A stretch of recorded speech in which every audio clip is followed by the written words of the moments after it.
Well, it's another campfire out here at Potholes. Started off at Cargo yesterday and last night. There was five of us. Everybody went home but me. Didn't have much luck at the Cargo, so I came here to Potholes. Not too far away. It's about 30 miles or so, a little bit further.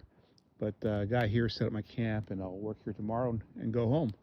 But solo campfire. That light radiating in the background is Yuma. So we're pretty close to Yuma here, but a little windy. Well, yeah, it's a beautiful night, so I'll enjoy it in the peace and quiet. Check back with you tomorrow.